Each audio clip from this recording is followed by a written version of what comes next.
गोड्डा में एक रात में 3 आपराधिक घटनाएं। बाबूलाल मरांडी ने झारखंड सरकार पर बोला हमला। पूर्व विधायक अमित मंडल ने कानून व्यवस्था पर उठाए सवाल। गोड्डा जिले में बीती रात एक के बाद एक 3 अलग अलग थाना क्षेत्रों में आपराधिक घटनाओं ने सनसनी फैला दी है। गोलीबारी, चाकूबाजी और लूट की वारदातों ने इलाके में दहशत का माहौल पैदा कर दिया। इन घटनाओं को लेकर झारखंड की राजनीति में भी हलचल मच गई है। पूर्व मुख्यमंत्री और बीजेपी के नेता बाबूलाल मरांडी ने झारखंड सरकार को जमकर घेरा है। मरांडी ने कहा कि झारखंड में लॉ एंड ऑर्डर पूरी तरह से खत्म हो चुका है और उसका बड़ा कारण है देश में एक ऐसा ही राज्य झारखंड है जहां पर पिछले 1 महीने से डीजी नहीं है।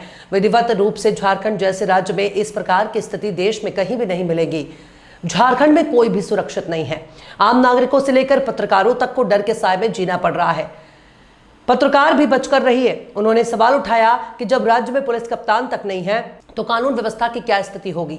आपराधिक घटनाओं को लेकर भाजपा के पूर्व विधायक अमित मंडल ने राज्य सरकार और प्रशासन पर तीखा हमला बोला। उन्होंने कहा कि जब थाना के दरोगा का शिवपुर मोहल्ले से ही दरोगा की मोटरसाइकिल चोरी हो जाती है तो ये दर्शाता है कि अब अपराधियों में प्रशासन का कोई डर नहीं रह गया है।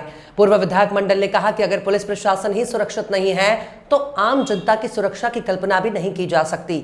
आज अपराधियों के हौसले इतने बुलंद हो चुके हैं कि वे सीधे तौर पर पुलिस को चुनौती दे रहे हैं। उन्होंने यह भी आरोप लगाया कि राज्य सरकार और स्थानीय मंत्री जिले में गिरती कानून व्यवस्था को लेकर पूरी तरह से असंवेदनशील है। मंडल ने कहा कि प्रशासन का खौफ अब अपराधियों के बीच नहीं रहा। यही कारण है कि जिले में लगातार आपराधिक घटनाएं सामने आ रही हैं। घटनाएं हो चुकी हैं, 2 गोलीकांड हो चुका है, एक चाकू से मार कर घायल कर दिया गया है, अभी छिनता ही हुआ है।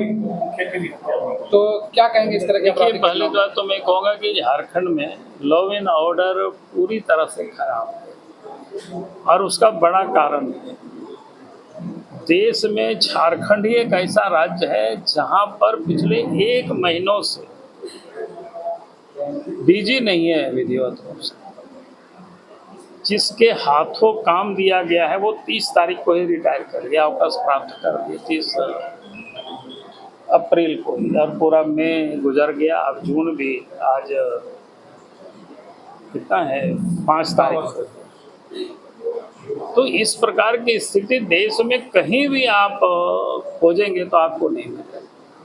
तो जिस राज्य में अगर पिछले 1 महीना 5 दिनों से डीजी पुलिस नहीं है तो उस राज्य की कानून व्यवस्था कैसी होगी आप सहज ही कल्पना कर सकते हैं। लगातार आदिवासियों की हत्या हो रही है जिले में। आदिवासी तो सबसे अधिक भुक्तभोगी है, लेकिन हत्याएं तो सबकी हो रही है, कहीं भी कोई सुरक्षित नहीं है। आप सब लोगों से भी मैं कहूँगा थोड़ा संभाल के रहिएगा। अभी तो हो गया अभी सर, अभी क्योंकि जिस राज्य में अगर उसी समय जैसे हम लोग साथ घटना हुआ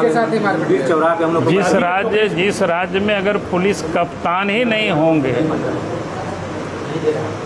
तो फिर उस राज्य में का कानून व्यवस्था की क्या स्थिति होगी। तो झारखंड की ये स्थिति है। और 5वां घटना मैं बता देता हूं कि इन सब चीज के लिए जब आप थाना पुलिस जाएंगे, उस थाना के दरोगा का मोटरसाइकिल शिवपुर मोहल्ले से चोरी होगी जी। तो आप समझ सकते हैं कि जब पुलिसी प्रशासन यहाँ पर सुरक्षित नहीं है तो पुलिस आम जनता की क्या सुरक्षा देगी। और कहीं ना कहीं जैसे मैंने कहा है कि ये सारा का सारा जिम्मेदारी राज्य सरकार को लेना चाहिए, यहाँ के स्थानीय विधायक मंत्री को लेना चाहिए।